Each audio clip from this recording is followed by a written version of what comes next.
I saw grass up here. And so that is due for mid-contract management. Correct. And he did say about the buffer strip that there are, should have rechecked with him. He wanted to encourage more cool season grasses, and there's a lot of warm season grasses in there now.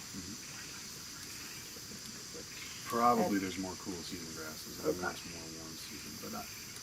And then there's better seasons to burn for each of those. Right. And I think that he, whichever way it was, he said, well, spring burn would be better, but Yeah. anytime you burn it will be fine. Okay, so if he's suggesting spring burn, then that tells me that you have more cool seasons than he wants to see. He wants to see more warm seasons. You probably have a lot of brome in it. If that's the case, if it is, we want to shift from cool season to warm season, then you want to time your fire when the cool seasons are really active.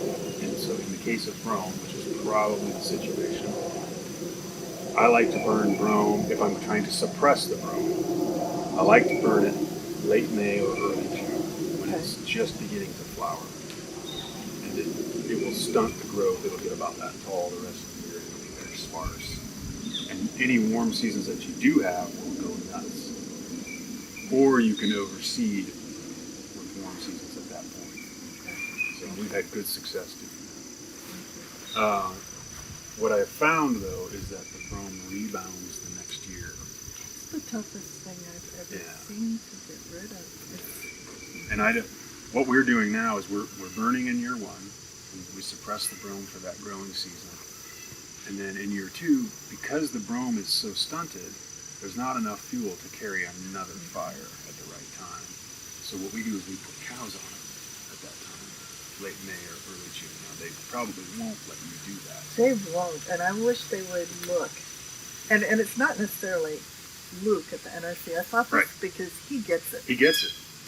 But the people in paper pushing, The shiny shoe people, that need to get a little mud on their boots, the right? keyboard warriors. And I tell you, we got a tough warrior, and I don't know, she's got to be close to retirement. Yes. Because we would love to run some livestock through here. We've got an issue with them. We'd have to fence again, which is very expensive now.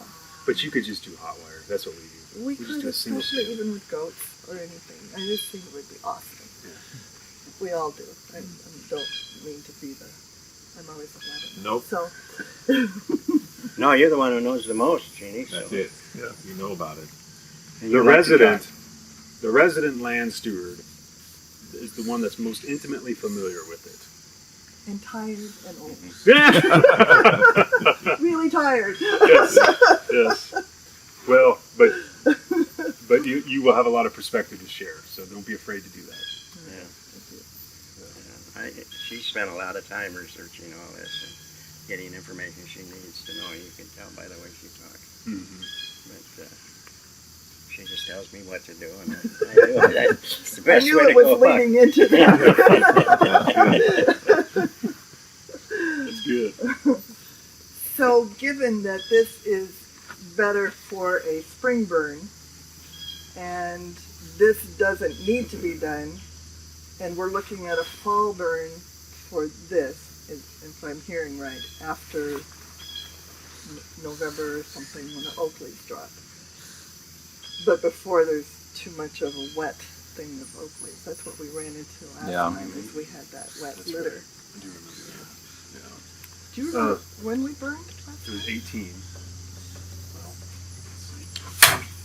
I should have brought. It was a I should have warm brought the day. actual. You burn. remember? This is just It a was a copy. fairly warm day. I think it was in Yeah, it October. was- But Yeah. It was a sunny, hot day, but so the CRP you burn what time again? In the year? Spring. In the spring.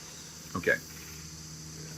Suggested, question but on Luke that. says anytime you can get it Those burned, plots, Okay. he's good mostly with it. clover. It's better than no burn. Alfalfa. So okay. Either And that that or come we have back. to find someone to disc If we it. burn it, Right. Okay. If And you the burn it, timber it's is dormant. after the first Yeah. You drop burn it of while oak it's growing. leaves, Yeah. Which is not what we did last time. which is not what we You burn did. it when The it's oak leaves had been down a while, I think. So it's Or a had spring they been? burn. Well, they were. 'cause Dormant there was season a lot is of still, litter on the I ground, mean, wasn't yeah. there? It's probably going to start growing in May. late March, That's okay. early April. So if you burn it before that, you're fine. Okay. And that's the thing with your timber too. That the Native Americans generally burned after the killing frost. Mhm. But there's one particular settler's account that I recall where they said, having failed to do that, they burned as soon as they could, up until green up in the spring. Okay. So it's really, what's most important is that it's a dormant season fire. Okay. It happens during dormancy. But again, you don't have to do it that way. That's the way I prefer to do it, but lots of other people are managing other ways. So I'm not saying that the way I'm doing it is right. And a lot of people will tell you the way I'm doing it is wrong, because the science points a different direction.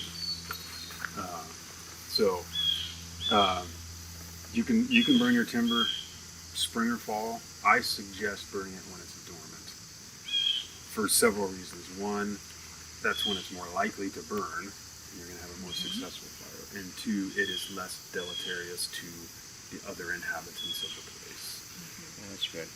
So, So how does that, I've always wondered, how does that affect the honeysuckle if it's dormant? It kills it off in order so it doesn't come back in the spring, or? fire, so dormant season fire is not necessarily going to be the silver bullet for getting rid of the problem species. And I used to use fire that way, and most of the science is geared towards, okay, when can we burn to suppress smooth brome? When can we burn to get rid of honeysuckle? When can we burn to kill this and that and that? And I used to burn that way. And then it dawned on me, that's not the way fire works in this system. Fire is an element. It's like sunshine, rain, wind. It's necessary for this system to thrive. And so I have to start using fire in a way that's consistent with the way the system always worked. I have to use fire in a way that helps to heal the system. And if there's something that needs to be killed, I need to go do the killing with my saw, my herbicide, or whatever tactic I choose. Okay. And so instead of trying to use fire to get rid of honeysuckle, we want to try to use fire to nurture all of these other desirable species that belong here. And then we're going to go target the honeysuckle Okay. with our saw. So we're still looking at hitting those things. I mean, Yes, but Jeannie, what we you're going were- to find, yeah. what you're going to find is, as you're encouraging the natives and That's they what I become thought. more robust and more competitive, that honeysuckle has a harder and harder time. Okay. So will the garlic mustard. There's all kinds of garlic mustard in here. Yeah. Don't do anything to treat the garlic mustard. Take care of the natives. Okay. The garlic mustard will go away. That's Okay. what I'm seeing. And again, the science is saying, here's what you do for the garlic mustard. Right. And I'm saying, the garlic mustard's a runny nose. Yeah. Treat the root of the problem. You have a runny nose because you have a cold, because you're sleep deprived, you're nutrient deficient, you're stressed, whatever it may be, deal with that. Yeah. Your runny nose will go away. Yeah. So garlic mustard is just a runny nose. Yeah. Honeysuckle is almost cancer. Yeah. So you need some chemotherapy. You need some surgery. Yeah. You We're know. doing a lot of surgery. So. Yes. Yeah, But Jeannie, we were talking before as Brian and I came in. It's staying a lot better. What we did has been working. It's been a lot of work, but It is. it'll be And did you continued. happen to see Barb's corner? How sweet that looked? No, we drove past, but it was He, overgrown Yeah, in there. really yeah, need to look he in there. came in with a machine that cut and sprayed at the same time. Oh, really? Very expensive. So it's a good thing it was only, what, Just 4 that small acres, section, 3 yeah. acres that he did that on. But, you know, I don't know, by the time you pay all of our chiropractor bills, if it's really that expensive. And we have worked hard, all of us, we just got a $5,000 chunk payback Oh, from the Great. NRCS grants that we worked hard to get. Great. So that can tide us over till we get some yeah. 20-year-olds in here again. Yeah. Yeah. I'm looking at you. Looking at you with Yeah, your we're daughter. all- Fire. Would she come and help us burn, Lauren? Oh yeah, she'd come. Yeah, that would be so awesome. His daughter's a Firefighter. fire woman. Oh, cool. Yeah. Excellent. She's in Omaha now. It Good. would be so good to see her too. Okay, so to recap, since I didn't have this on, we want to burn when we have some wind, humidity under 20%.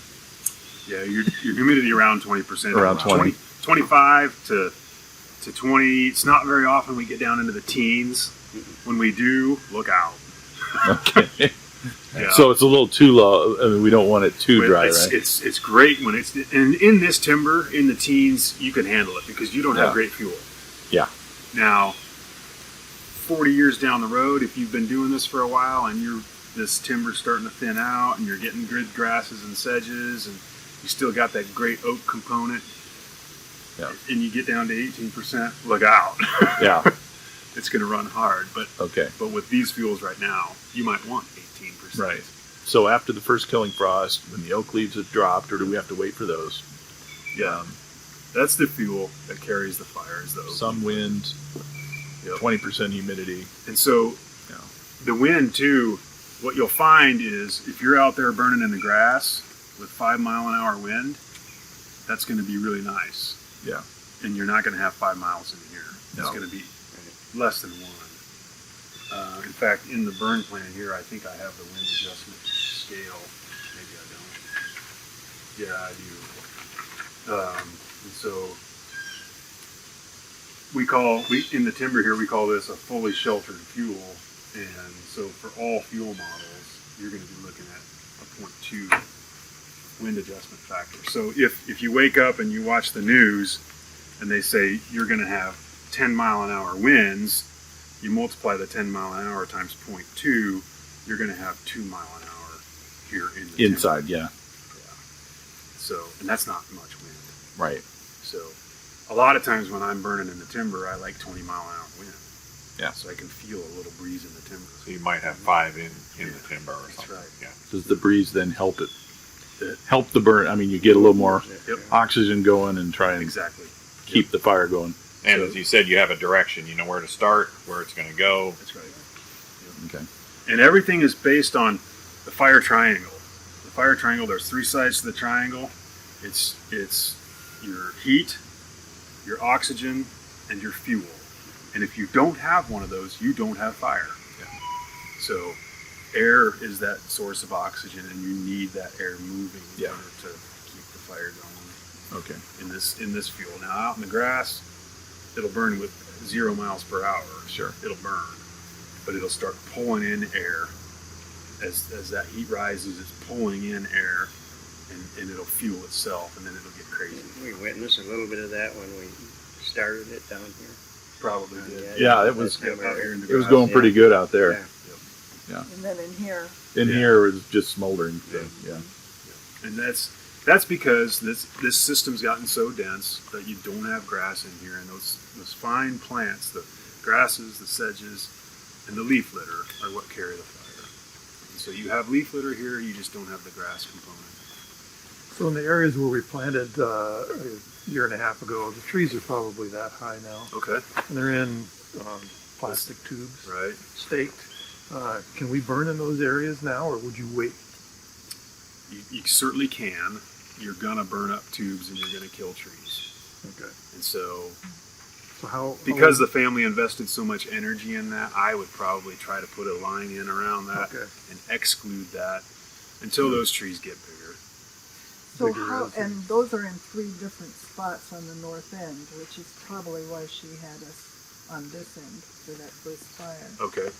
So how would you try to protect each of those circles? What were they, about an acre or Acre two piece each? about, yeah. Or Let's take a peek at this map and see where that's at.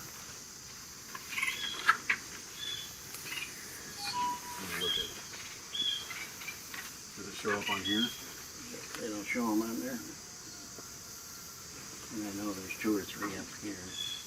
They're in this piece here. Yeah, they're up in here. Actually, up in here. I'm sorry.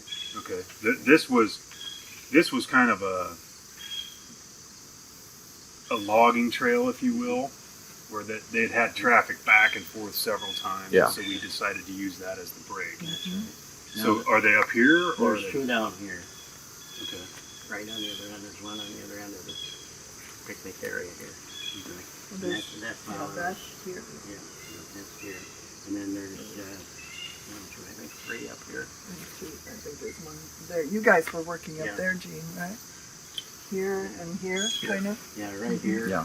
There's one right here, So the northern, one over here. The majority was sort of northeast. So we could keep that kind of logging trail. And, Yeah. and, Or you could just treat each area separately.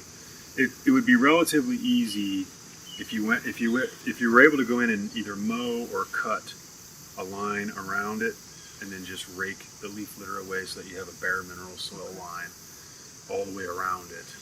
And then you just light on the outside of that and let the fire move away. No fire crossing that mineral soil line. So the procedure could be, you take my little Kubota in there and clear it, a circle around it, and maybe rototill around it a little bit. Or, I don't think I would till it. okay, I think I would rake it okay. or run a leaf blower Oh, okay, gotcha. and just try to get a mineral soil line. Now, like this right here, where you still have green plants here, Mhm. but it's mostly bare soil and you only have a few leaves, that looks really nice. Sure, That will not burn. okay. You So, can get it down to yeah. something like that if we could. Yep.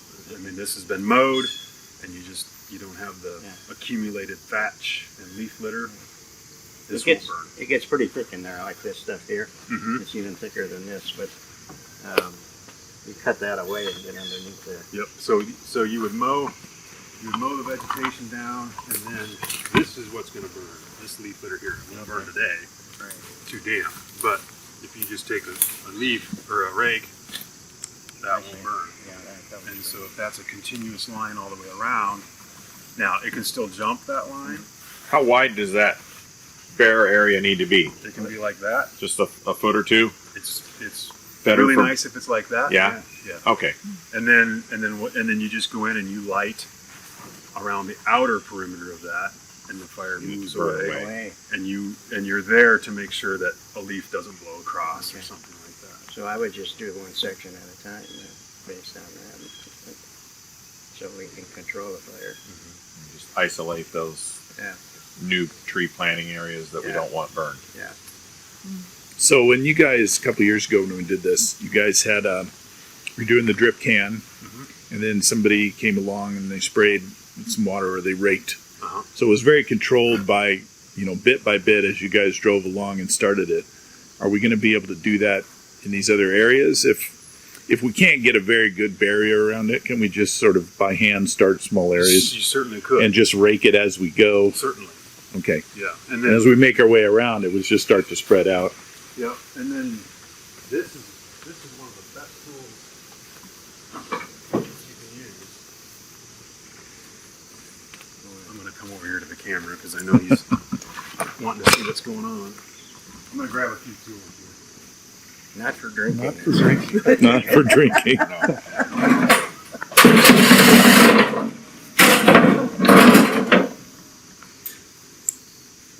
You can do it with just this. This is all the tools you really need. Maybe just more of those and more of those and more of those and more bodies, right? But That's just water in the backpack. this is just water. You can put a little squirt of dish soap in there if you want, which breaks up the surface tension of the water and lets the water spread out a little bit more. And so we call it stretching the water, or some people say you make the water wetter. What it does is instead of beating up on the vegetation, it spreads out, and so it soaks in a little bit better. But we just use straight water. So could we use our backpack sprayers that we had for the Herbicide? Roundup? You can. Just make sure they're rinsed out well. Okay. You can definitely use those. Getting the dye out of there. I spend a lot of time every year cleaning those out. Yeah. 20 times. Yeah. Yep, you can certainly use those. All it is it's just giving you a means to carry water and disperse it. Yeah. Or dispense it. So And Yep. what is this? this is a drip torch. I'm just going to set this up real quick. This is a drip torch, and that's what we use for ignition. Put my holy gloves Or when on. we get something You like said that was diesel They're fuel. about ready to retire, aren't they? You said that was diesel fuel and gasoline. It is. It's 3 parts diesel and 1 part gas, and it's important that you don't mix that. Yeah. Yeah. Some people will put 3 parts gas, and then it's Yeah. too, it's That's too a volatile. bomb, yeah. And really, the gas has a low flash point. It ignites at a low temperature. That's why it's so volatile. Diesel needs some heat to get going, and so we're just putting a splash of gas in there to really light the diesel. Okay. Diesel burns hotter and longer, and that's what we want dripping on the ground. See, I can't ever do this with gloves. 25% gas, 75% diesel. Yeah, that's right. 3-to-1 mix. So what I did there is I took this cap off of this port, and then I put it here. That's just a little storage place for it. This is where the fuel is going to flow through. Now I'm going to take this ring off, and I pull the wand out. This is just a storage configuration, so I'm setting it up for operation. Letting that fuel drain out of there. And I set this up, and I set it up so that this loop is opposite the handle. Okay. That's an important orientation there. I'll put this ring back on. So it's like a P-trap on P the. trap for your On the single. This is to prevent flashback into the pot. Yeah. That's exactly what it is. And then there's a vent right here, and I'm gonna open up that vent a little bit. And now we call this a drip torch. This is a wick that has been soaking in the fuel, and so it's ready to burn. And when I tip this, the fuel will spill out across the wick and ignite if the wick is lit. And then it drips down onto the ground and it lays fire on the ground. So in order to light it, everybody should have a lighter in their pocket, and you just put a little bit of fuel on the ground, and then you light that. Now I set my wick in there, and my wick is lit, and everywhere I drip fuel, I'm leaving fire. And so that's how we go light. And the way that we light gives us a lot of the control, the pattern of ignition. So generally what we'll do is we'll start, if we were burning a rectangle on the landscape, and let's say that we had a north wind blowing from north to south, many people think, well, we're going to start right here and just let the wind carry that fire. But we start here, and we take ignition across each end so that fire's backing into the wind. And then we bring fire down the sides so that fire flanks in. It hits the black and it can't go anywhere because that's already been burned. And as we drag fire down the sides, it's flanking in. And by the time we light fire across the north end and let that north wind take it, it runs into black. Where's your wind coming from to start again? If it's coming from north to south. Okay. So we're burning into the wind, and we're burning flanking with the wind, and then we're the head fire, which is the really intense fire. It goes like gangbusters until it hits the fire that we've already lit. Kind of counterintuitive, but that makes a lot of sense. Yeah, it does. And that's what you did up in this corner, it seems like. That was That's right. your... So that keeps it from jumping over into the next door neighbor and causing a lot of problems. So Okay. there's lots of reasons for doing it this way. That's Yeah. the big one. But the other thing is, here's where you're going to have trouble. Because it's trying to push the fire there. And you don't want fire here, but you do want fire here. And so you start where you're most likely to have trouble because your backpacks are full, your belly's full, you're not exhausted, you're hydrated, you're in good shape, you're fresh, right? So you start where you're going to have problems, and then by the time you're exhausted down here, that's the easy part. Yeah. Yeah.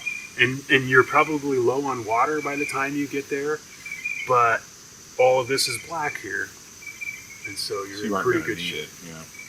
So depending on the size of the area you're burning, will determine the number of people you would want in support of. And the amount of water, Yeah. the amount of drip torch fuel. Yes. And do we need to buy those? Can one borrow those? Where does one get You rent those them? cool little things? You can borrow them from me. Okay. We actually we actually have enough resources that we try to loan to landowners that are trying to do this themselves. Oh, that's great. Yeah, so you certainly can buy them too. That's not. It's probably $150. And if you're going to be doing it frequently, you'll find that some of these tools are things that you might want to invest in. But you're welcome to borrow them from me. So is there a place where one can go and get this equipment? Forestry Suppliers is a really good place they're out of the southeast. Yeah, I think Ben that's where we Meadows. got our chemicals and things. Right. Nice catalog. I still get them at home. Yeah, Ben Meadows is another one that's Yeah. very similar. Yeah. So there's a place out of Colorado called Supply Cash. All of these companies carry this kind of equipment. This is we call this a council rake. It's basically got sickle bar teeth, so it can cut through small brush and it can cut through dense grass really well, and you can rake in a line. And then this is just a heavy duty leaf rake. It's got heavier tines that are more fire resistant, can take the heat a little bit better. And No plastic rakes? no plastic rakes. Yeah. Yeah. This is my tool of choice in both grass and leaf litter. You can get a lot of work done with this. You can actually light a lot with this too. Oh, You just sure. you just jam it full of grass or leaf litter and you light it, and then you can just drag that along, and it's spilling out burning grass and leaf litter and lighting as you go. And then when you run out, you just jam more in and stick it back in the fire and just keep dragging it along. So you don't have to have the drip torch. The drip torch is way faster. So when we did that last burn a couple of years ago, I think you had a crew of maybe 4 or 5 or 6 people. Probably around 6, I would Yeah. guess. So if you got a bunch of amateurs like us, would that be the same size of crew you would need, or would you need more? You certainly could get away with doing it with 6. Okay. You might want more just for the sake of training more people and having more people available in the future. Oh, we'd at least have this group, and Dale's planning on coming down, and his son, so. Good. It had probably 7 or 8, I guess, and, Uh-huh. Yeah. and Yeah. your daughter, Laura. Yeah. Yeah, I'm going to drag my kid down whether he likes it or Oh, not. yeah, good. You know, Yeah, he's I senior should in high always school call now. you right after the Yeah. trails are mowed. Yeah. So that he can bring his bike and his buddies down. Yeah. Yeah. So yeah, I think we can come up with enough bodies. Excellent. Yeah, these are the tools that are what I think are necessary now. You'll find that people are going to want to show up with a 4-wheeler with a sprayer on it. That's great. That saves you hauling everything on your back, or it gives you something to refill what you have on your back. We used to burn exclusively with these. We didn't use any other equipment. And then I had 6-gallon jerry cans that I would set out on the line, so that when this is running low, you take it off and you dump more water into it, and you just keep rolling. So you had a big water tank on the back of a ATV, Yeah. but you don't think we would have to do that? You don't have to. I mean, like I said, we used to just do it this way. Now, when you do start putting water on ATVs and things like that, you can move faster and you can get more acres done in a shorter period of time, and you can do it with fewer people. So that's what machinery does for you. It speeds up operations, reduces the manpower that's necessary, and that's helpful. We can get a water tank for a 4-wheeler. That's no problem. Yeah. Okay. But I still to this day say, when we did it this way, we were better firefighters. Oh, really? We get to the point where we become dependent on the equipment, and if the equipment breaks down, we're not as sharp as we were when we were just relying on this. And so, So you're looking for trouble when you're, for some reason, your eyes are wide open. When yeah, you're driving on a 4-wheeler, you're just zooming right on yeah, by. that's part of it. Yeah. Yeah. So, yeah, the guys I used to work with when we were doing it this way, they were really good firefighters. And the people that I work with now, we're spoiled by the equipment, and so when you got to go to working by hand, they're not as good. Well, and given that we're novices and need to learn to be good firefighters, Yeah, we're not looking to do this fast. No. I think it'd be nice to have one with a big tank on it in case something gets out of hand. Yeah. That's what I was Yeah. trying to allude to. Yeah. Exactly. So, So- go ahead. The way that you prepare your brakes is really important. The better those brakes, those fire brakes can be prepared, the more you set yourself up for success. And so, like in this particular case here, where this burn unit we did last time, this was all corn stubble down here. That's you can make a really good fire break there if you disc part of that, Mhm. or if you rake and bale the stalks on the edge. You're getting down to mineral soil either by disking it or by removing the stalks and that material. You had somebody disc it last time. Yeah. Yes. Yep, and that helped a The ton. guy, that's Barb Wilson's land, and Brett up on the corner farms that, so he disced it. Oh, I didn't know that belonged to Barb. And then, if you're working a line through the timber, we already talked about that. If you can mow it and then rake it or leaf blow it, you've got a pretty solid line. Through grass, a mow line is good. A hayed line is better because when you hay it, you remove the material. When you mow it, all the material's still there. You've just changed the structure of it, but you still have a lot of fuel there. Makes sense. And so if you can hay it, that does a few things for you. One, it makes it a better control line. And two, it's possibly a source of income that helps pay for the cost of putting in the lines. So, It's CRP, so we'll see if the shiny shoe person Yeah. knows anything about it or not. Yeah. That was small. what I've done with CRP, I hate that I'm on record right now. What I've done with CRP is said, we put in fire breaks. Period. I didn't say how we did it. Yeah.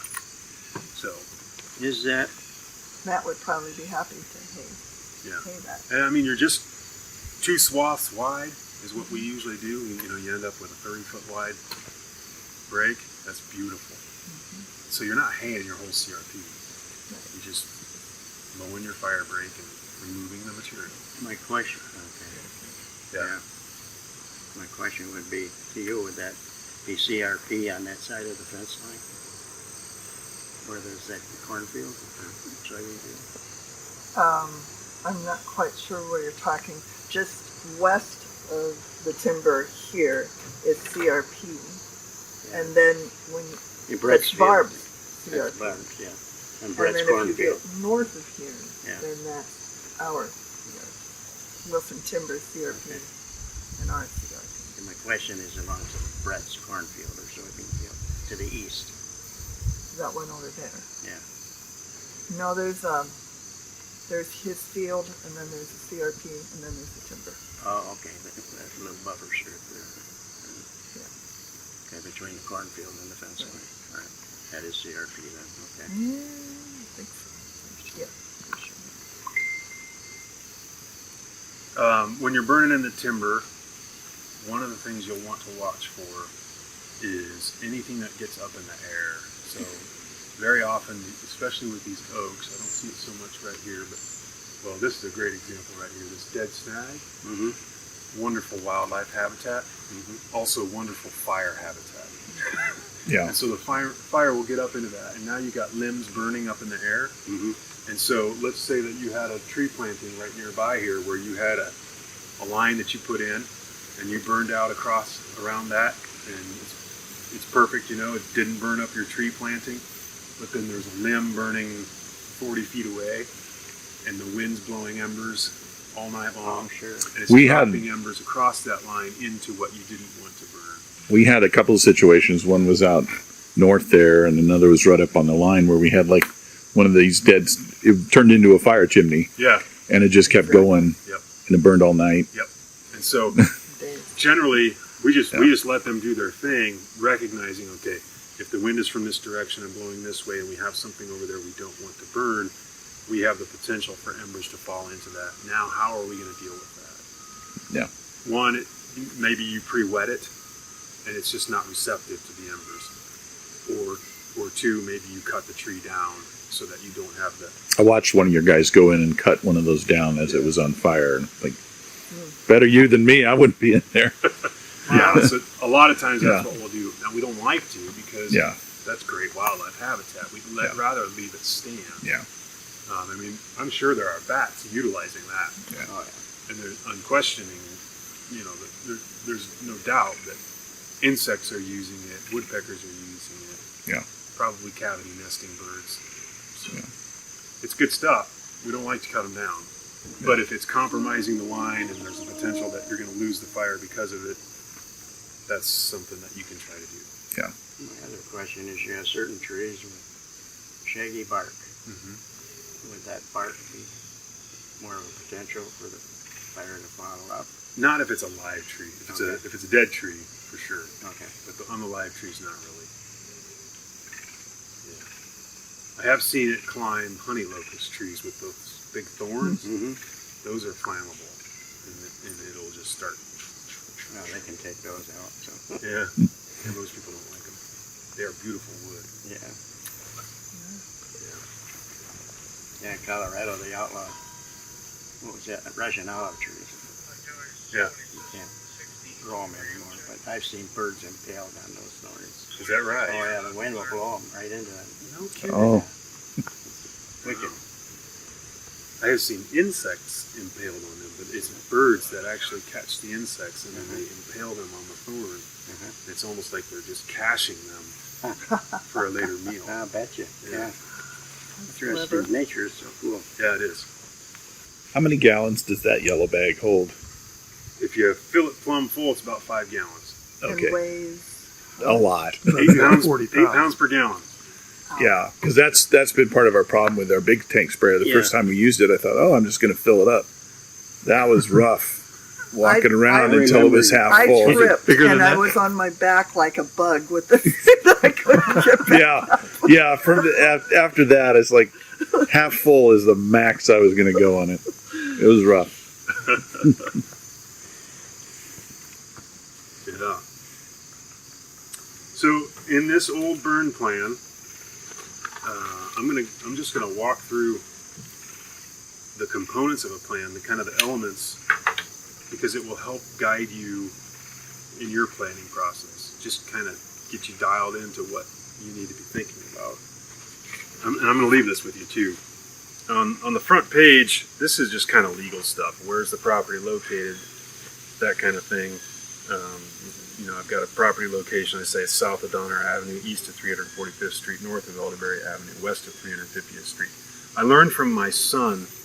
He's in 6th grade, and right now they're studying geography. And I learned that that's a relative location.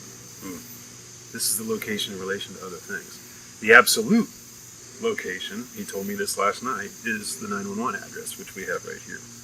And we also have a legal description, and then a lat long.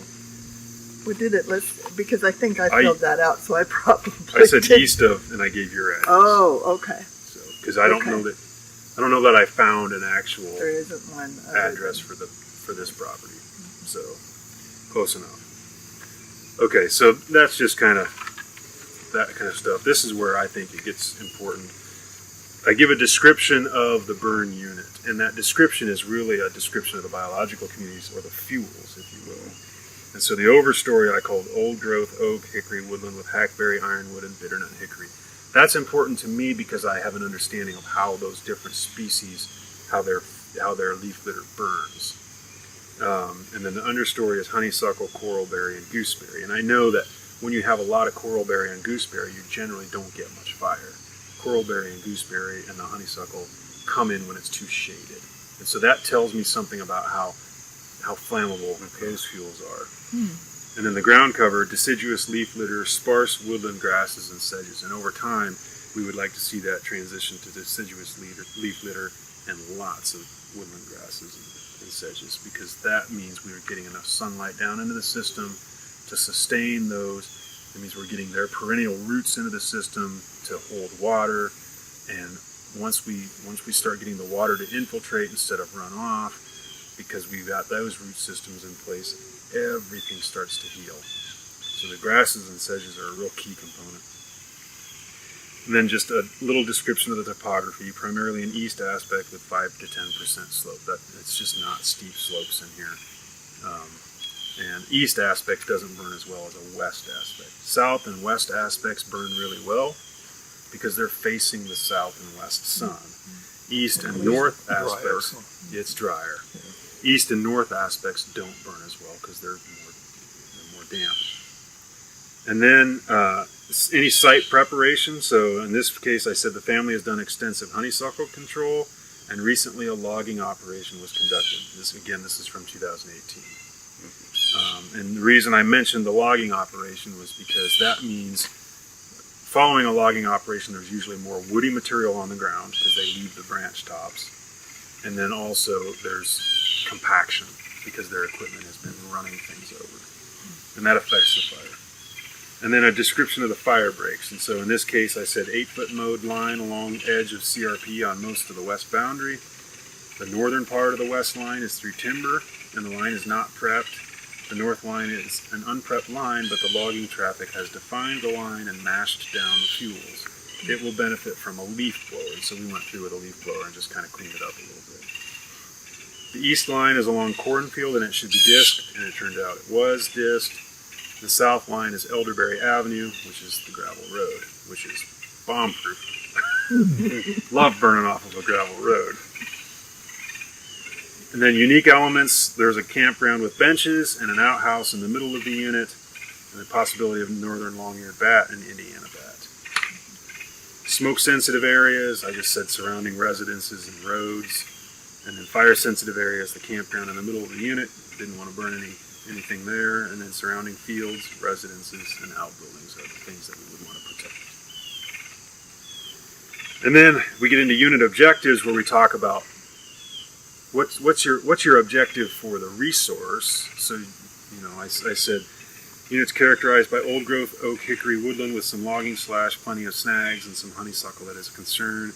This unit does not have a recent history of fire management. The overall objectives are to reduce and eliminate the honeysuckle and stimulate the native herbaceous flora. So these plants that are growing on the ground. And then we get into the prescribed fire objectives. Why are we trying to use fire?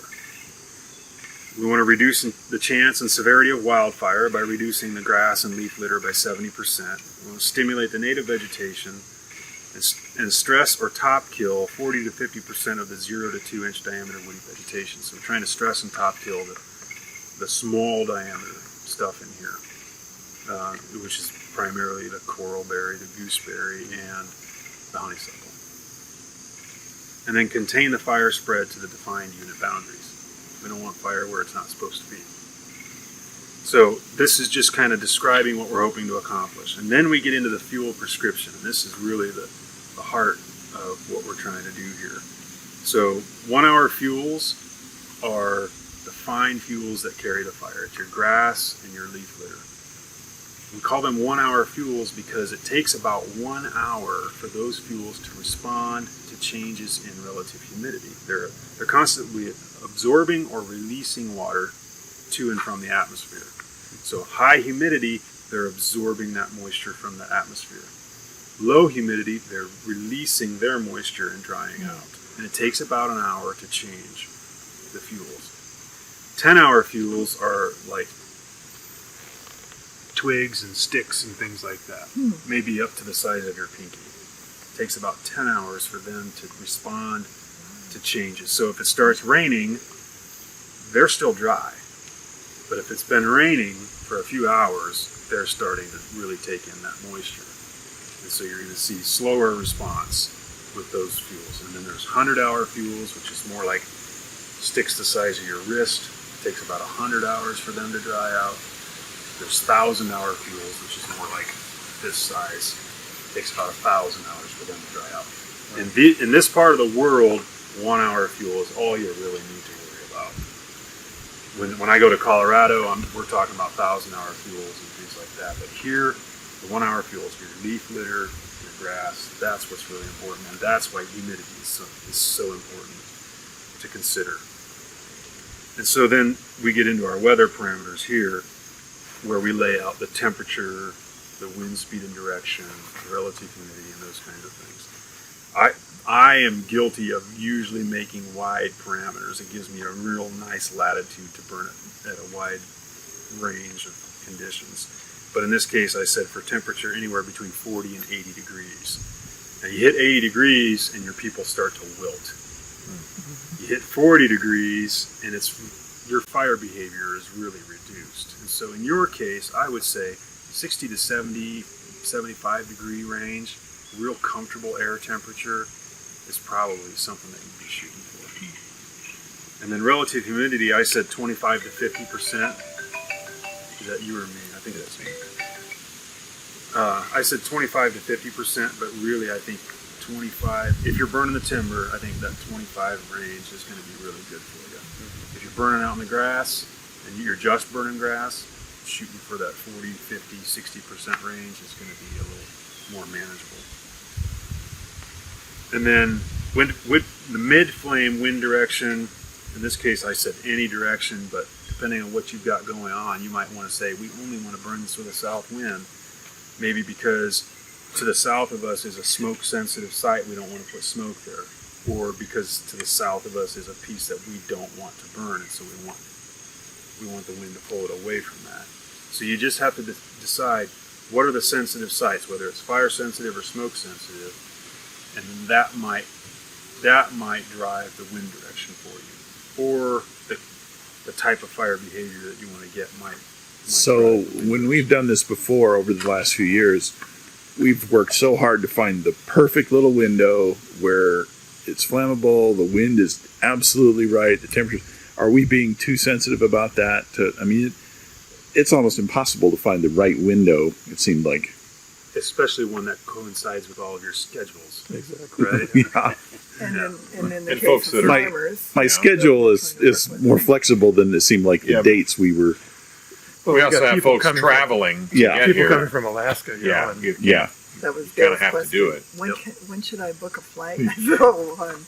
That's going to be really hard. I don't have an answer for you there. Yeah. But if we can be more flexible on some of those things, I mean, when Lindsay would talk to us, it was like, we've got to have this just right. And maybe that's right. But maybe we're being too tight on our parameters Yeah. Well, we were also trying to incorporate other people. and other people. There's- Right. It's on just the farmer schedules, true. best day to Yeah. harvest, best day to burn. So in this case where we do not have anybody living right south of us, currently there's that nice gravel road, Yep.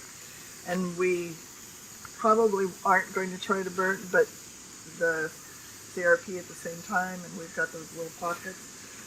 So ideally it might be a north wind, which is, I guess around in November is when that kind of starts to pop up, because right now we've got southwest, typical. Yeah. and then we Yeah, you're shift typically going to have into- southwest or northwest wind, maybe a west wind.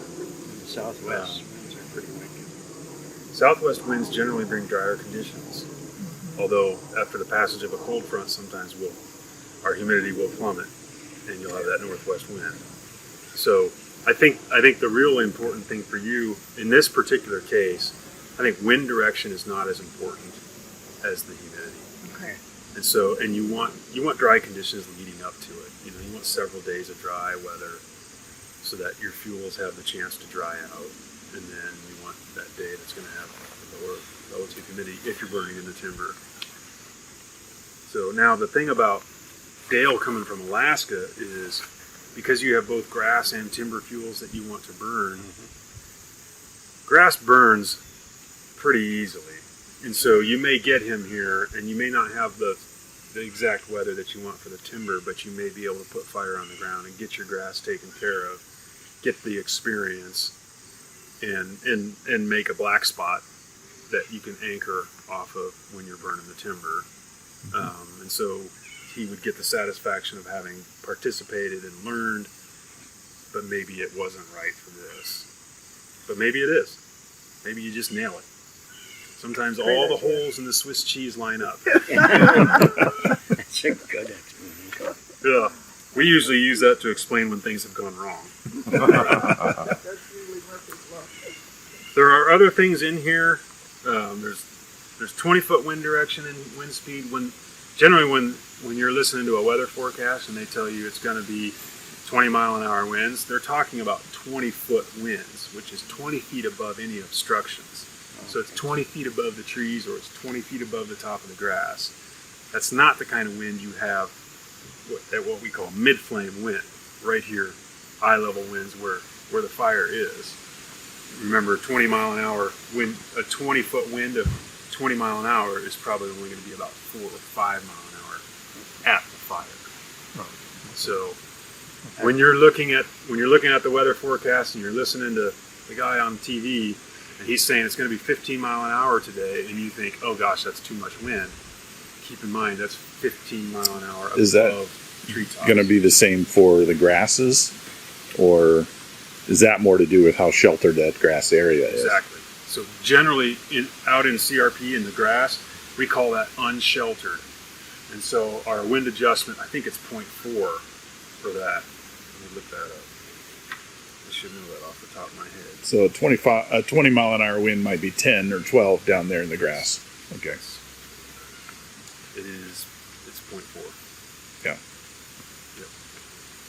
So What you need to do is walk around with a little wind speed. There you go. that's a very good idea. Yeah. Yeah. You get more accustomed to that. And then the other things that are on here are transport winds. You really don't need to care about that because you don't have real big issues with smoke management here. The big fires out west, they're thinking about transport winds because they're thinking about where they're putting that wind 300 miles, or the smoke 300 miles away. And then mixing height and Haynes index. The mixing height is the height in the atmosphere where the smoke will all mix. And the higher the mixing height, the better you're going to disperse that smoke and not be a nuisance to your neighbors. That has to do with atmospheric conditions. Absolutely. And then the Haynes index also has to do with atmospheric conditions. The Haynes index is a measure of the stability in the atmosphere. And that, I don't know why, but the Haynes index goes from 2 to 6. It's a range from 2 to 6. I don't know why. But when you're at the top end of that, a 5 or a 6, you have a very unstable atmosphere, which means there's a lot of lift. Okay. For prescribed fire, that's what I like to see, because the more lift I have, the better I'm able to lift that smoke and get it out of there, and it's not a problem for the neighbors. So how do But you for find- wildfire, an unstable atmosphere means all that lift means lots of air rising, which is pulling more air in, and those are conditions that are really good for very erratic and strong fire behavior. So So where do you find those numbers? I get them from the National Weather Service. Okay. The National Weather Service will put out a forecast product for fire weather that will give you all of that. So if you just get on their website and then you give the location, and you can get that stuff. Okay, so there's the fuel and weather parameters, and then the next thing is I put together a little action plan. Honestly, this is just a generic action plan for every one of my fires, which just says we're going to start with a small test fire. So we start in a place that has representative fuels, the fuels that we're going to be burning. And we do a small test fire where everybody's there observing the fire behavior, and we're asking ourselves, as we light that, and we're asking ourselves, is this doing what we want it to do? Is it behaving according to what we expected? And is it going to accomplish the objectives, the reason that we're actually burning? Is it going to do that? If not, if we don't like what we see, we put it out and we find a better day. If we like what we see, then we can put it out and move on to the burn unit, or if it's part of the burn unit, then we just continue with our progression. How big a selection should that area be? It's an excellent question, and it depends. Like if you were burning this timber, a test fire might be half an acre, Okay. or it might be a quarter acre, or it might be 3 acres, depending on how much you need to tell you Okay. this is what we're looking for. Yeah. So we start with that test fire, and then if things are going well, then we proceed with our plan. And for me, the plan is generally perimeter ignition, just like I described on the perfect rectangle burn unit there, which the burn unit never is No, perfect no. rectangle. But so generally it's perimeter ignition. If necessary in the timber, sometimes we'll go interior and do some interior ignition. In this case, you would if you had those exclusion areas that you were wanting to draw a line around and keep the fire out of. So you'd have to do some interior ignition there, and then perimeter ignition to light all the edges and keep it contained on those fire breaks. So usually we will do the perimeter ignition first, make sure it's contained, and then if interior ignition is necessary, we'll go in and do that. In this case, where you have something that you want to protect in there, you can either do it beforehand or you can do it simultaneously. If you're doing it simultaneously, you just got to be aware that you got people in there and you don't want to slam them. So, and then holding, so that's ignition. Holding is how are we going to keep this thing contained? And so generally, people are doing both at once. They're doing ignition and holding. We're lighting along the line and making sure it doesn't cross the line. And if we need to put a little water on it, we do. If we need to put a little rake on it, we do. If we need to put a boot on it and just smother it, that's what we do.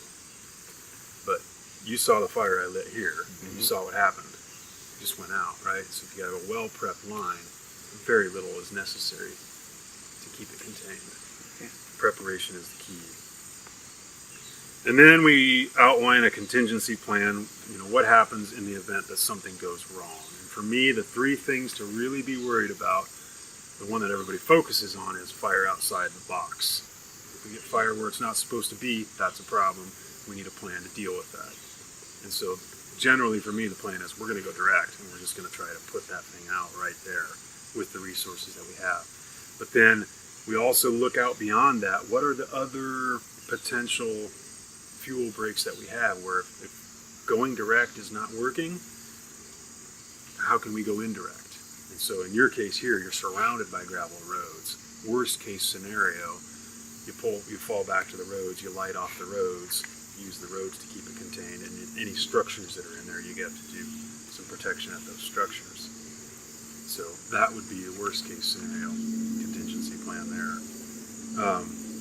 But then also part of that contingency plan is calling 911 and getting help, bringing in more resources. And we should already have, we'd have to notify somebody in advance around here. Yep, and we'll get into that Okay. later in the plan here. Yeah. Yep. I have to do that when I have a little fire. Yeah. So the other things that I plan for in the contingency plan is, besides fire outside the box, is injury or illness to one of the crew members. How are we going to deal with that? And then the third thing is equipment malfunction, because we've become so dependent on equipment. If a piece of equipment breaks down, do we have a plan in place to deal with that? And it could be as simple as get it in a safe spot and continue with the other pieces of equipment that we have. Or it may be, we know we frequently have a problem with this pump. We brought an extra spare part that can be replaced to get this thing operational again, and everybody knows how to do that, and so we've planned for that possible failure. So those are things to think about ahead of time. In my case, on our pump, oftentimes the pull cord will break. And so we've got a little kit there that you can very quickly replace the pull cord. It's just over time we've learned Yeah, I wouldn't even think about those that. things sometimes Just be fail. prepared. Yeah. Yeah. So that's what happens in the contingency plan. And then the smoke management plan, not going to be much of an issue for you guys, but really just having the right weather conditions so your smoke lifts and gets out of here, that's helpful. Then this section here just lists the personnel and equipment that you need. So you've got a little checklist and help guide you and make sure that you got what you need. So minimum number of crew members, I put 6 on this plan, 2 drip torches, a weather kit, a first aid kit. I put 2 UTVs with water, 2 chainsaws, an engine, that's overkill. But for the county to come down here and take on the liability of burning on private land, that's what we've decided. We're gonna overkill with equipment and reduce the chance that there's a lawsuit. So this is the notification section, and so Mills County Communications Center, that's the phone number. I always give them a call and say, we're going to be doing a prescribed burn at this location. We expect we'll start about this time. Probably is going to be done near this time, but I'll call you when we're done and let you know for sure. And then the next one is the Mills County Emergency Management, which, and I give their names and their phone number, same type of call. Hastings Fire and Rescue, just give them a courtesy of, hey, we're burning in this location. You might even go so far as to say, if we needed help, this would be your best access point. That kind of thing. That just speeds up their response. If they're not driving around the whole section going, how do we get to this? If they know how to get to it, that helps. And then I put the neighbors that needed to be contacted and their phone numbers. So then I can just go down the line and So check who them does off. that document get filed with? This was the burn plan that I used. It gets filed with nobody but me. Oh, it's just for I your think own- I think I Jeannie gave could have Jeannie it, a yeah. copy of it, Yeah. but I'm going to give you guys this. Okay. Okay. Okay. And then if you want a blank copy, I can do that too. I can email that, and you can use it. Or a blank copy would be nice, or we could someplace on the internet pull that down. Sure. Okay. Yep. Yep. And then I put a communication, just all the radio frequencies that I might use. We use radios to talk amongst the crew, but then I also put in the radio frequencies for Mills County EMS and fire. That way, if I need them, I can talk to them on the radio. So how do we do that? How do we keep communications between? Yeah, I was going to ask that. What Cell do we phones. need cell phones aren't exactly. Texting does work. Yeah. So do you do the little walkie-talkie type short range That's what I would suggest. sports radio type things? Yeah. That's what I would suggest. Yeah. Yep. Radios are great. Cell phones are, when you and I are talking, we're in the loop. Yeah. But these guys are elsewhere working on the line and they don't know what we're talking about. The radio, everybody hears the conversation Oh, that's a and good that idea. keeps everybody's awareness up and everybody knows what's going on. That's really important. So that's going to be something we'll have to invest in. Yeah, just a Yeah. set of radios. So Yeah. Then I have a medical plan which just lists the local hospitals with their drive times and their phone numbers to the ER and which ones have a burn center and that kind of thing, so that if we needed something, we could just say, okay, we should take them here. Here's the address, punch it in, go. Or call them and give them a heads up, we're bringing in a burn victim or something like that. This is a go, no-go checklist that's just meant to make sure I got all my ducks in a row. It gives me something on the day of. I can check through this and, man, I forgot this. Better get that done. And then maps, I try to put together a map that shows the burn unit and maybe a description of the fuel breaks and that kind of thing. I see I cut a lot of corners on this one. I think we were under the gun for time. Then I try to put together a project area map that's zoomed out a little bit that shows you a little bigger scope in case you need to fall back to other things. So, and then usually I will put copies of maps in everybody's hand so that they have something to refer to. Keep everybody oriented. You guys, this is probably not as important for you guys, but I keep a unit log, which is just where I'm keeping notes throughout the course of the day. I list the personnel that I have just to keep it accountable. So I know, who was working that day or whatever, and I can keep track of that. And then some information from my test fire, and then just a note of any important events throughout the course of the day. And then you certainly don't need this, but this is a complexity analysis that we use just to determine the complexity of the operation.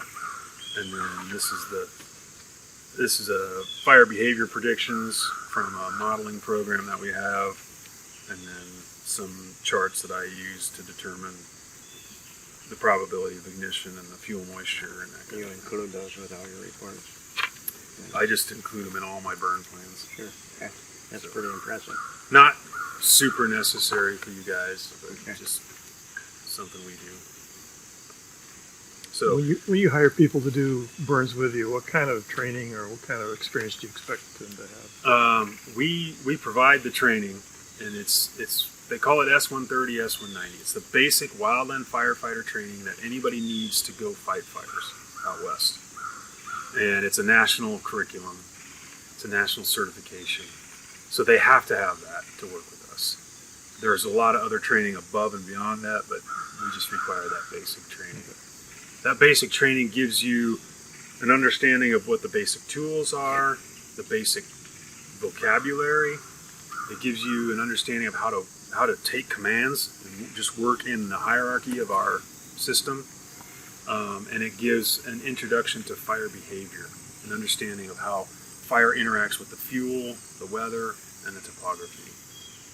So that, because that plays into keeping people safe. If you understand how the fire is going to behave, that's 90% of keeping yourself out of trouble. I'd be interested in that part right there. Yeah. So fuel, weather, and topography those are the three things. We talk about the triangle where in order to have combustion, you have to have heat, oxygen, and fuel. But then fire on the landscape is influenced by the types of fuels. So if you don't have any leaf litter or grass, you got no fire. So the fuel plays a role. If it's just that grass out in that CRP, it can be wicked hot. If it's just oak leaf litter in here, you're probably looking at flame lengths like this. You can step right across that, no problem. And you can put it out with your boot, but you're not going to do that out in the CRP. So the fuel plays a big role in the fire behavior. The weather, is it hot and dry and windy? Is it cold and damp? That drives the fire behavior. And then the topography, the slope. So fire is going to run uphill. It's going to be slow to back down the hill. It's going to be slow to work across the side of the hill. It's kind of intermediate between the backing fire and the head fire is that flanking fire across the side of the hill. And then anywhere that you get wind and slope aligned, where if you have a south wind and it's a south aspect, now that wind is blowing right up that aspect, wind and slope are aligned, that just kind of compounds that fire behavior. But if it was south aspect and a north wind where it's got to push it down the slope, they kind of cancel each other out, depending on the strength of the wind and the steepness of the slope. And so now you don't have them aligned, and that exerts an influence on how it behaves. So the Colorado fires, you're dealing with extreme slope and a lot of fuel and wind. Yeah. So that's why they got so And very out of dry control. conditions. And very dry. It was so dry. California. Okay. So in the past, I think Lindsay or somebody else has come out and checked the litter to see, or the condition of the fuel. Uh-huh. So I know she didn't do a burn, or whoever came out didn't do an actual burn. Are they just out there kind of checking various areas to see how much fuel is there and is it dry? Yep. And she may even have taken samples. Mm-hmm. She will take, she'll find a 3-inch limb and she'll cut sections out of that and take it back and dry it in an oven. She'll weigh it, Oh, and okay. then she'll dry it, and then she'll weigh it, and now she knows how much moisture it had, Oh, okay. and that gives her an idea of how, what the fuel moisture is. Okay. Yeah. So she may have been doing that. Okay. Yeah, we had about 3 or 4 inches of rain here the other day. That was 3 or 4 days of rain. So Yeah. It was nice rain too, wasn't it? it was beautiful. Yeah. I was not here for that, but my wife was grumbling the whole time. Every time I talked to her on the phone, it's just rain. It's just rain. I'm just sick of this rain. It's depressing, we but it was need good it. for the grass. Out here, it enlightens us. Especially as dry as Absolutely. it's been. Yeah. Yeah. Well, Pottawatomie County's in a burn ban because it was so dry. Uh-huh. And they haven't lifted it even with that rain. Oh, really? Yeah. We didn't have one down here that I know of.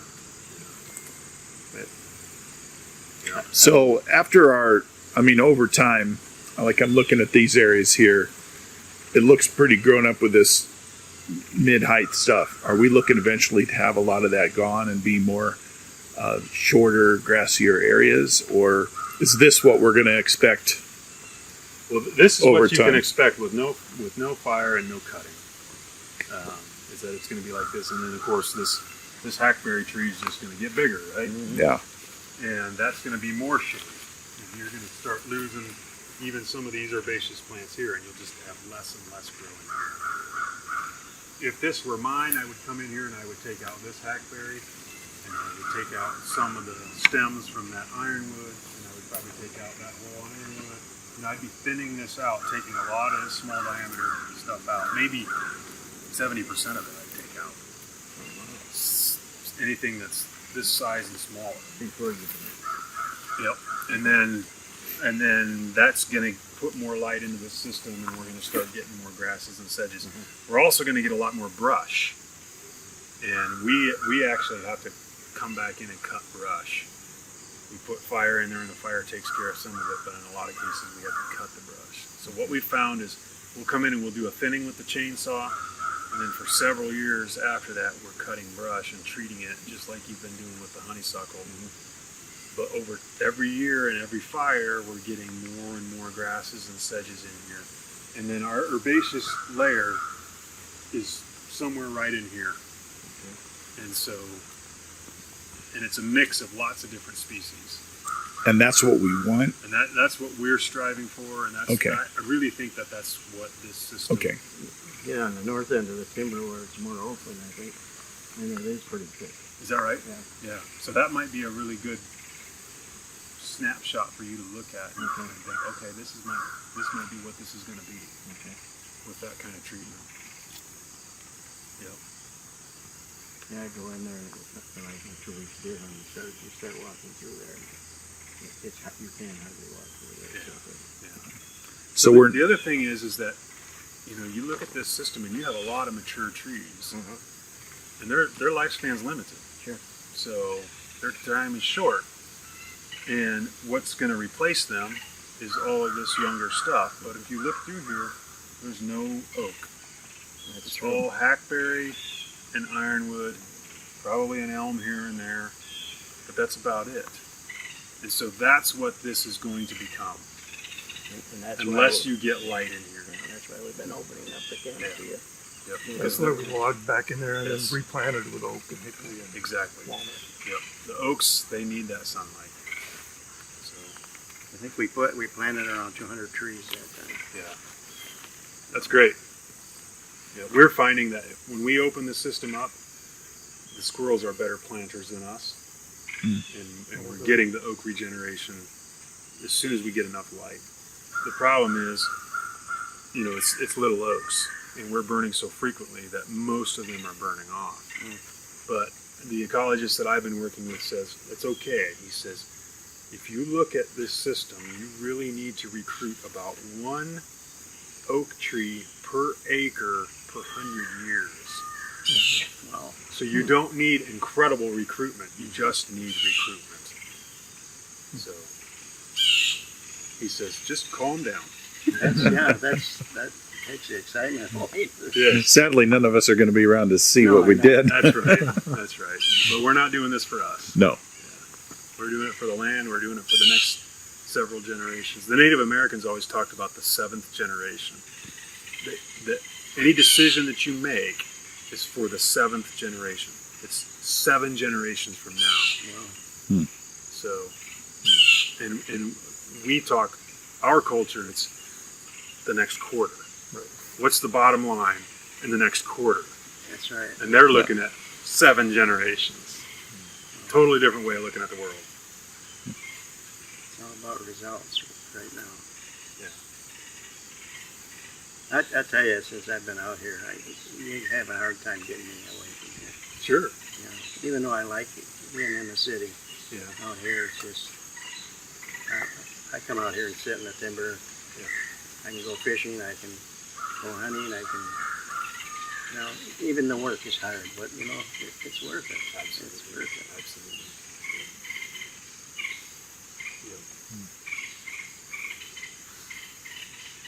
But you'd think I'd be retired and have more time to do things, But I keep this. Jeannie says, when are we going to play? Always something to do. This is the play. Yeah. That's true. It's very rewarding work. So we can get the drip torches from you and the backpack. Yeah, you can borrow that kind of stuff from us. Great. Yeah, just trying to figure out the things that we want to buy. Radios for sure. Yeah. Those We'll aren't talk about expensive, right? No, they're pretty cheap, I think. So Yeah. depends how many channels we can use and combine them all. So. I bet you less than $200 you can get. Yeah. Get what you need. There'll be, how many would we need? I guess how many would we need would be the question. It depends on how big a burn we do. Yeah. You know, if you're shooting for 6 people, if you had 6 radios, that's ideal. And if you ended up with 12 people and only 6 radios, at least everybody's kind of within earshot of a radio. Right. Yeah. You know, you can kind of pair people up. Well, that seems like the right way to go about it, though, is pairing people up anyway. Because it's more Yeah. for safety than Sure. anything.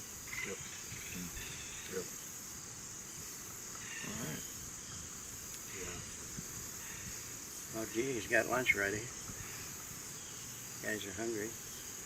Lunch is always good. Anything else we should know, or we'll be talking more to it? So. Well, I'm sure we'll talk while we eat. But I'm going to pass this off to you guys. And Okay. I would love it if you guys figured out when you wanted to burn. If I could come down and work with you, that'd be awesome. Yeah, that would be great. We'd like that too. It just depends on how schedules. Yeah. I mean, the likelihood is, if you guys are like, today's a good day to burn, I'll probably be saying the same thing. Yeah. You know, Yeah. but if I can get down here and help you, I'd love to. I like what this family's doing, and I want to encourage families like this to care for the land. Seems like, we talk about this every year. It's like, we got to burn.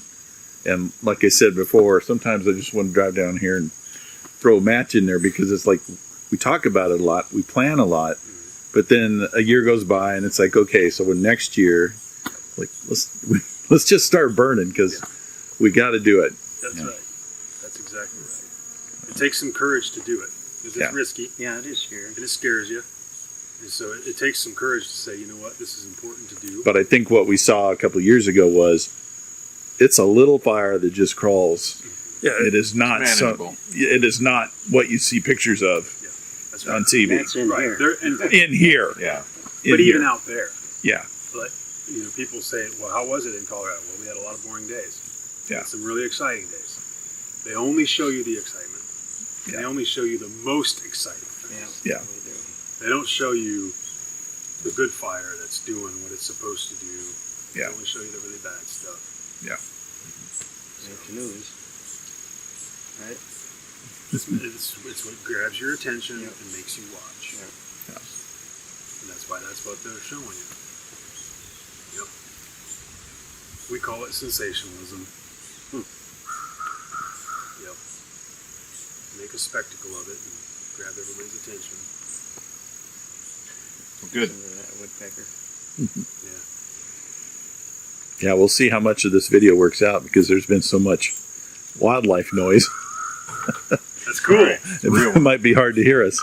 Yeah, you got to calm down there.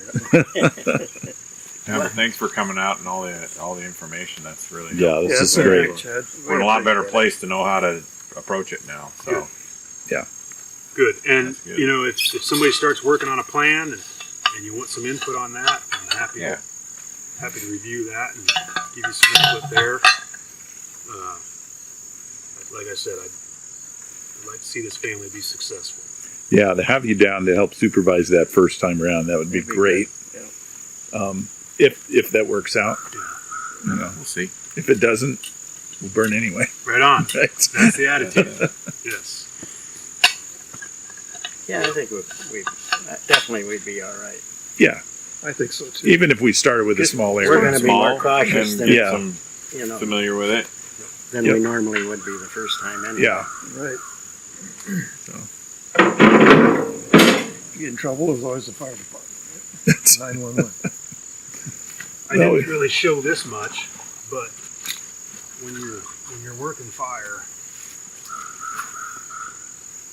you don't want to squirt the fire. Oh, You want to Squirt squirt ahead the of fuel it. that's burning. Yeah. And so if I had fire that was on that line right there, where this is black, the edge of the fire is right there, and then this is the fuel that the fire is working into. Okay. What I want to do is I want to put water right there that kind of Right ahead of overlaps, kind of Yeah. wets the fuel ahead of the fire, but also is putting water right on the edge of the fire. And it's ideal if I'm working from the green, the unburned fuel, and extinguishing into the fire. But sometimes if the fire's pushing and the heat's there, It's just too hot, and so sometimes you have to work from the black. It's actually safer to work from the black because this isn't going to burn again. It's hot here, but it's not going to burn again, so it's safer to work from the black. So it just depends on the situation, but you want to get that water right down there at the base. Everybody kind of, they're seeing the fire, which, you know, flame lengths are maybe up here, and they're like, oh, and they're squirting the fire. That doesn't even good. Just You gotta- evaporate your water. You got to extinguish it at the fuels. Think of it as a surf wave, and you want to beat that surf wave. Great. Well, thank you so much. Absolutely. Good information. How long you been doing this now? A little over 20 years, I guess. Wow. The first described fire I was on was probably 96-ish. Mhm. And the first wildfire that I was on out west was in 2000. So this is the 20th year of going out west fighting fire, and I'm hoping to get to 25 years before I say I'm too old and can't do this anymore. So you've definitely seen an increase in wildfires then. Oh, yeah. Yeah. Who wants this? Up there. All right. Eugene wants it. No, you She probably has a copy Yeah. of that original one. If she does have another one, I'll get you a copy. have an electronic file. You Yeah, could- and I can email that to whomever wants it. Perfect. Maybe I should just respond to that thread. Yeah, there you go. that'd be Send good. it a copy Yeah. of Yeah. that one That'll and the work. blank. Okay. That'll One, get all yeah. of us. That way we'll all get it. Okay. I can do that. Yeah, and we'll post it out. We've got a Facebook page for the family, and we're going to post the video out there, link to it. We can post the burn plan out there, Sure. PDF or something, and That's a good idea. everybody can start seeing it, get a little more involved. Very good. Great. Yeah. Well, keep it up. I'm glad you guys are doing this. Thank you.